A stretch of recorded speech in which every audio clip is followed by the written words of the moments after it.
Viewpoint, the program of personalities, politicians, and perspectives. The real strength of the show, Judith K. Busby, is off enjoying a little sabbatical with her daughters and granddaughters on a much-needed little change of scenery and a little respite from her daily activities. So the old guy is here taking care of everything as we have a great guest this morning that we're going to get to and talk to in just a couple of minutes. First, kudos. Jim, the Lincoln Area Music Society had their first summer concert. Went very well. Nice crowd. Perfect weather. And we have to bear in mind that these folks are volunteers, given their own time, their own talents, and much appreciated by the community.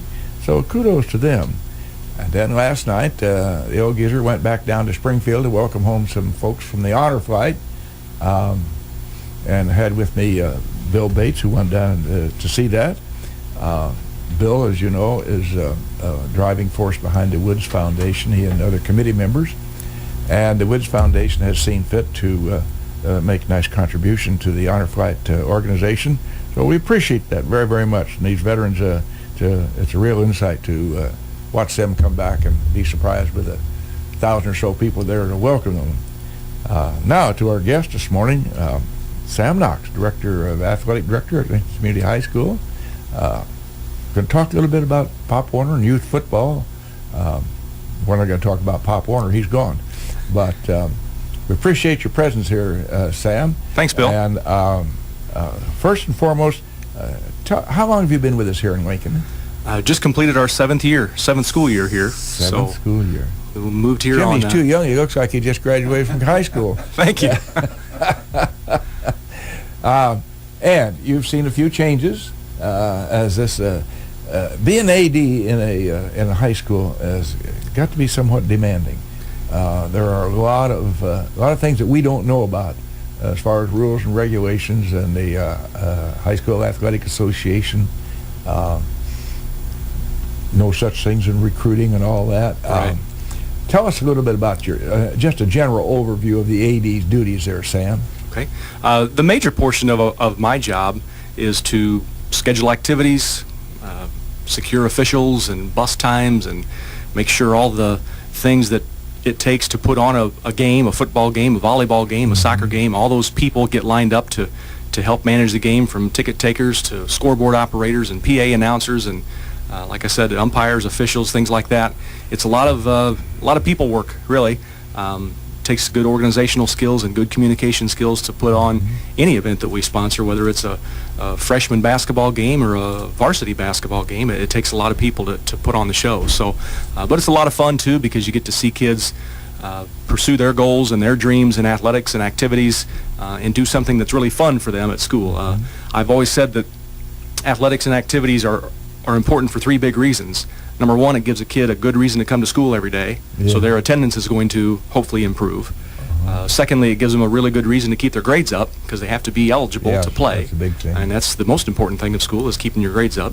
And then thirdly, hopefully it gives them a good reason to resist those teenage temptations that are out there, the things they could slip into and choose poor decisions. And hopefully that little voice in their back of their mind says, hey, wait a minute, before you do something wrong here or make a poor decision, think about your membership on the golf team or in the band or whatever, and your team's depending on you to be there, so choose the right option instead of the wrong option. So athletics is fun. It was fun for me when I was in high school, and being in activities gives kids really a good reason to come to school every day. You know, Jim, as Sam mentioned, good reasons to go to school. I had a very good reason to go to school. It was called my father. And we operated under a principle in the quote, the old days, you know, you heard title here, and that's, but anyway, he couldn't operate today. He'd be in court most of the time to defend himself. But he ran a tough ship and a tight ship, and it worked very well. Well, it seems like it worked out well for you, Bill. It worked out very well for everybody under his leadership. So, actually, when you stop to think about it, all the various sports which fall under your jurisdiction, softball, for instance, or whatever versions of baseball, you have to make sure that you have umpires, you have to schedule the games. That in and of itself is the scheduling of the games that works out to everybody's satisfaction is a big deal. It's a big deal. And we all know we can't make everybody happy, but we try to be as organized and and as transparent as we can, and let people know what our schedules are and when the bus is going to leave, and so parents know, and parents have to coordinate their schedules around their kids nowadays, and it's not easy. I know that. But the biggest key is when you get schedules set and you think, sitting here in the middle of June, that everything's pretty much set for next school year, but there will be changes. Sure. I just had a parent meeting last night for some incoming freshmen and told their parents, hey, here's our schedules on our school website, but they're about 98% accurate because there are going to be changes and everything's flexible, and there are going to be some nights when you can't play a game for a certain reason, especially in the springtime with weather and rainouts and things like that. But we try to be as organized and communicate as well as we can to let people know what's going on. You mentioned a website, which brings to mind, have you found that the computers and the internet and so forth are making an impact on the way you do your job? Most definitely. In fact, when I hire baseball, softball umpires, volleyball officials, things like that, I communicate almost exclusively by email. What I'll do is if Bill Gossett is a baseball umpire and we want you to umpire some games for us next year, I'll sit down in the spring, maybe in April or early May, and I'll email you 5 or 6 dates for next school year. Okay, Bill, here's some baseball games. You pick 2 or 3 that fit your schedule and email me back and let me know which ones you want, and I'll put you down for those. Boy, that's a lot easier than Ma Bell, isn't it? It is. Yes. You used to, especially if you had a rain out, let's say we got rained out today, and we rescheduled the game for Friday, and we need 2 new umpires because the 2 umpires from today can't work the game on Friday. You used to have to sit down and make phone calls and just keep calling and calling until you found somebody, and sometimes you'd make 30 phone calls to find 1 umpire. Now what I do is I have an email group of umpires in the Lincoln area, Decatur, Springfield, Bloomington, Normal, etc., and I'll send out an email blast and say, Lincoln had a rain out today. We're rescheduled for Friday. We need 2 umpires. First 2 that reply get the game. It's a much easier way than sitting down and making all those phone calls to find somebody. And sometimes I literally have replacement umpires within minutes of when I hit that send button on my email. Now, baseball umpires, for instance, you can't just take the guy out of Old Joe's and say you're going to make him the umpire. Although sometimes people, I think they think we do that. But qualifications is what I'm alluding to. They have to have certain standards and so forth, have to be registered with somebody so that the ADs around in the area will know that they have this pool to go to. How does one, if you decided to, say a young fellow graduated from college, he's home and would like to be a participant, how would one go about that? That's a very good question, and I encourage kids all the time, especially kids graduating high school, hey, are you going on to college to play ball? Well, no, my playing days are over once I graduate high school. Would you still like to be involved in football or volleyball or wrestling or softball, whatever? You need to become an official because signing up with the IHSA, the Illinois High School Association, they're the group that monitors all officials and registers them and gives them tests and keeps them up to date on the new rule changes, etc. So anybody can simply go to the IHSA website. It's ihsa.org.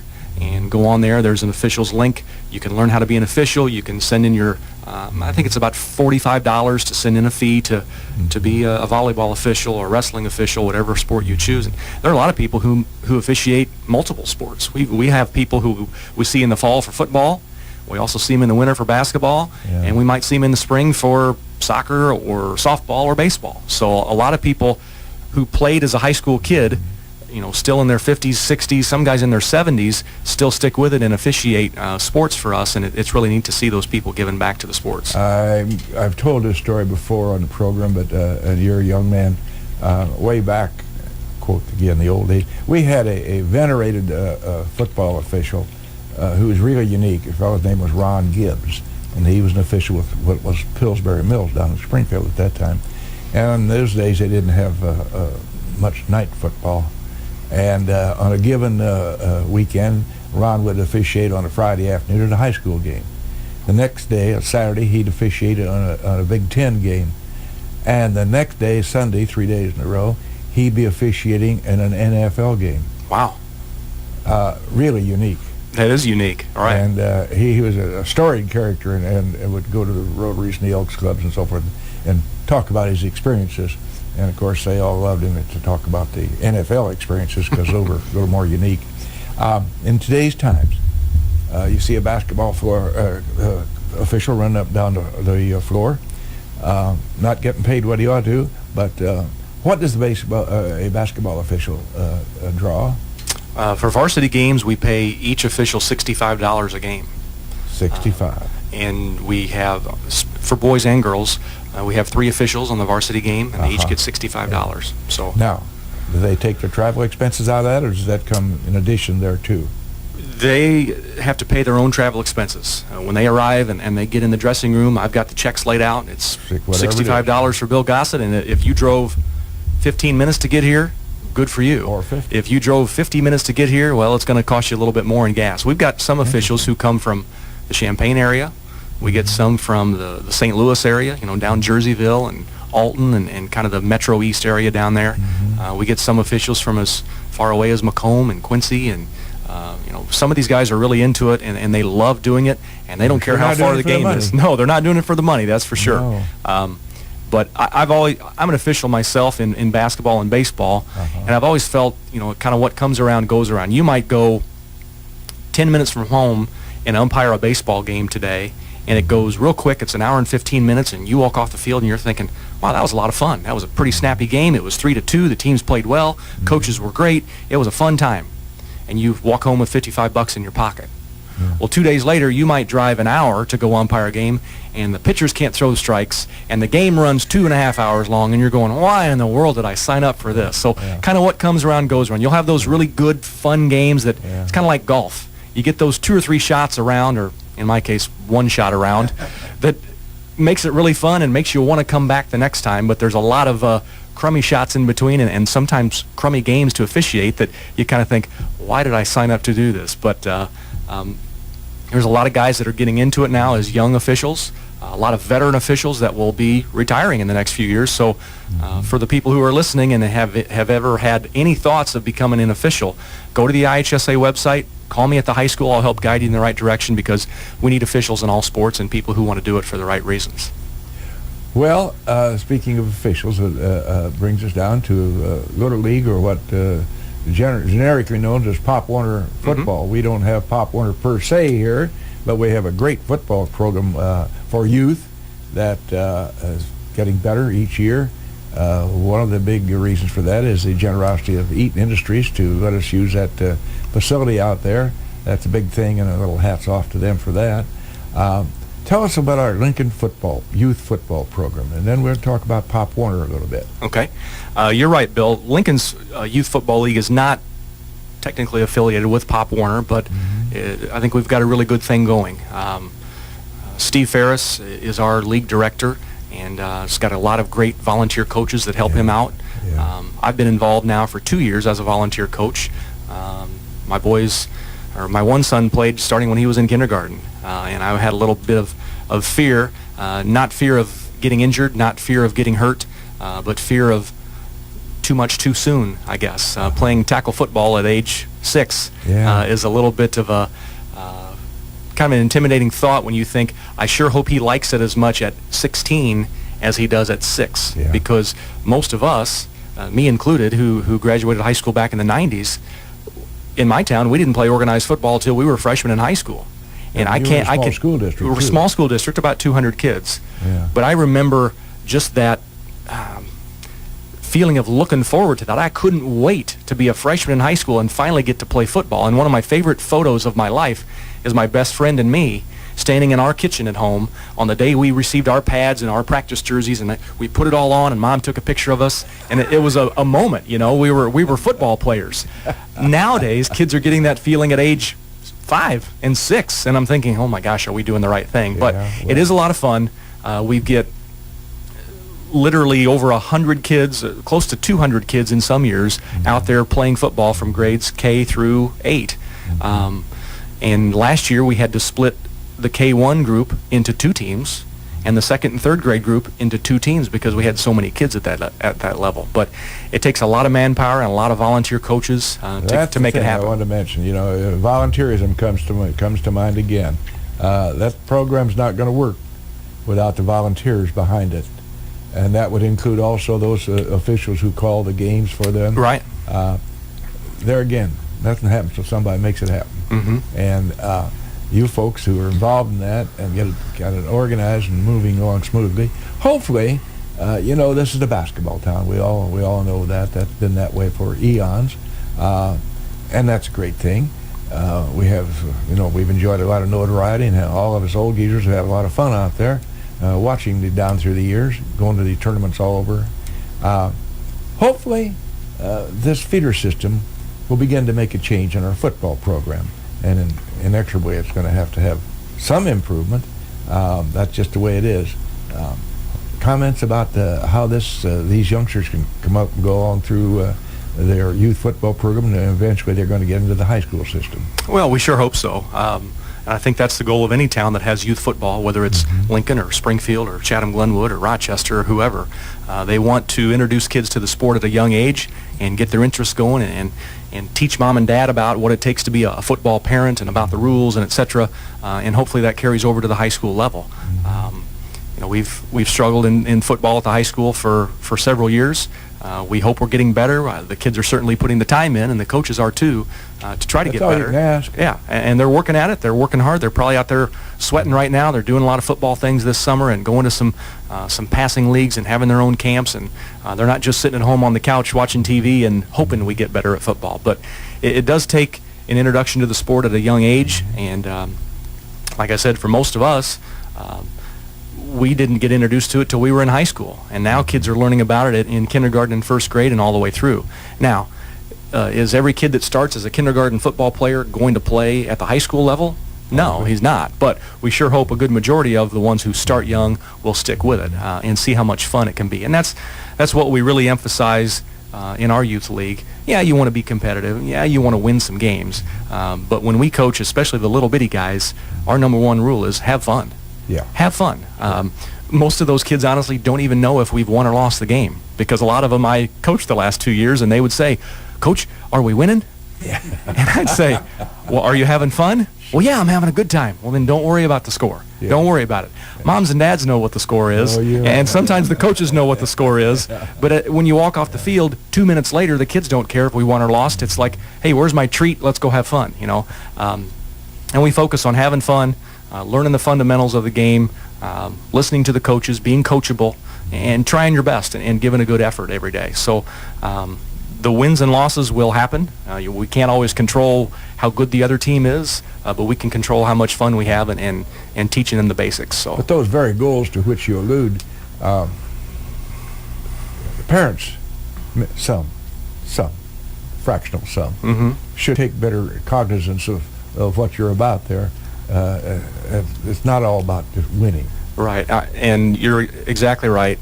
A few of them get into it and get a little heated and get a little excited about it. Yeah. And that's a good thing, to be excited and want your kids to do well. But I'll be honest, last year our K1 team, we had a pretty good squad. And we had a absolutely great group of parents who were very supportive, and their kids came to every practice and every game, and it was a lot of fun. When that happens, when the people kind of gel together as parents, kids, and coaches, it's a good time. So, but if people are interested, people are listening today, and they know a neighbor or a grandson or a grand nephew or whatever, and they're interested in playing football this fall, they can get a hold of Steve Ferris. Okay. His number is 217-870-0473. Again, 870-0473. Steve is our league director, and we're always looking for more kids to sign up to play youth football. Yeah, we've been privileged to have Steve up here in the studio talking about this youth football program. He and his volunteers do a great job out there. Now, a word about equipment. That's not inexpensive. Even for those little beggars at that age, that's not inexpensive.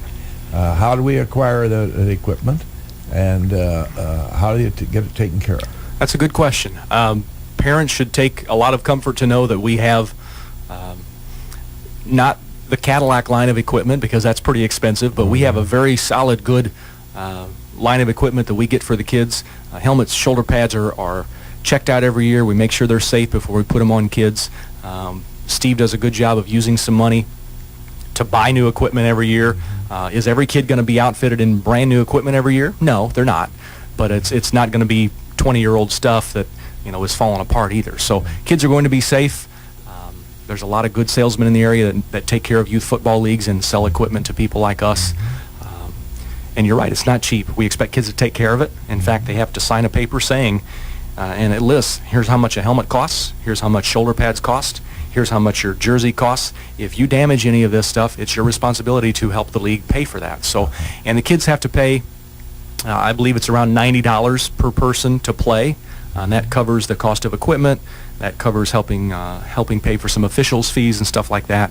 But the kids are taken care of. They have to wear mouthpieces all the time. They have to wear proper footwear, cleats.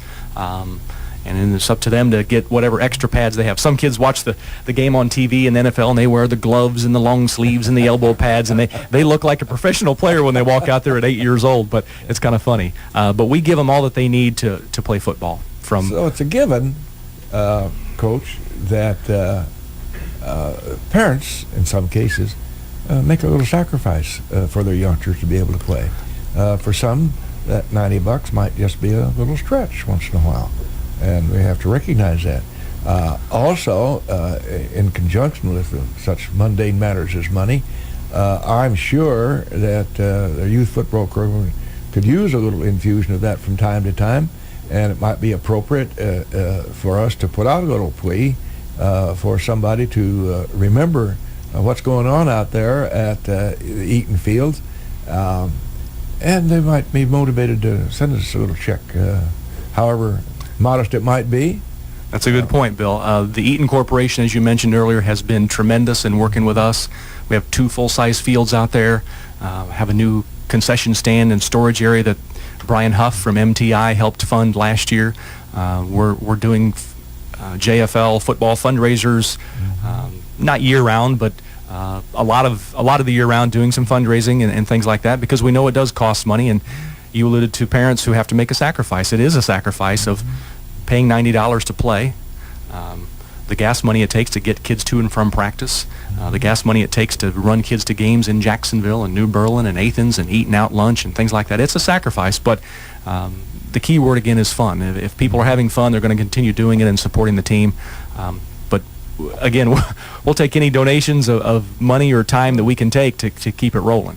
Well, the big thing over and beyond going to play football per se, or in a basketball camp, or kids that are trying out for baseball, they hopefully will take away from that something beyond those particular athletic skills. Hopefully they take away a matter of gamesmanship in life, and how to be a better citizen, how to be a good winner or a good loser. Mm-hmm. Those are important things for young people to take away. Right. We talk about sportsmanship all the time, treating your opponent with respect. The first year we played a game, I forget against what area team, but a kid on the other team tackled our kid the first play, and he jumps up and he starts saying things. I'm gonna get you the next play. I said, you're 6 years old. Go back to the huddle. Stop talking. We don't do that. And we tell our kids, don't talk to the other team. Just play and keep your head on straight. Respect the opponent and have good sportsmanship. And we're teaching them skills too, like being on time, being a good teammate, doing your part to help the team do better.